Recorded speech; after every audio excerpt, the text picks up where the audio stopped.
যারা কর্মচারীদের সাথে খারাপ আচরণ করে, যারা মানুষের কাছ থেকে শ্রম নিয়ে কাজ করিয়ে টাকা দেয় না, কিয়ামতের দিন তাদের বিরুদ্ধে মামলা দায়ের করবে কে? কে করবে? হাদিসে কুদসি সাক্ষী বিষ্ণু ইসলাম বলেন, আল্লাহ তাআলা ফরমান, আনা খাসমুহুম সালাসাতুন আনা খাসমুহুম ইয়াউমাল কিয়ামা। তিন শ্রেণীর ব্যক্তির বিরুদ্ধে আল্লাহ বলেন, আমি নিজেই কিয়ামতের দিন মামলা দায়ের করব। I will be against them in the day of judgment. Three categories of people I will be against them in the day of judgment. তিন শ্রেণীর লোক কিয়ামতের দিন তারা ছাড় পাবে না। আল্লাহ বলেন, আমি নিজেই তাদের বিরুদ্ধে মামলা দায়ের করব। এর মধ্যে এক শ্রেণীর লোক হচ্ছে রাজুলুন ইস্তাআজারা জিরান ফাস্তাউফা মিনহু ওয়া লাম ইয়াতি আজরা।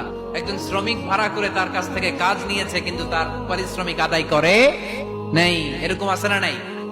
দাপট দেখায়। মেহনতি মানুষ, খেটে খাওয়া মানুষ, এদের দোয়া কবুল হয়ে যায়। আতুল আজিরা আজরা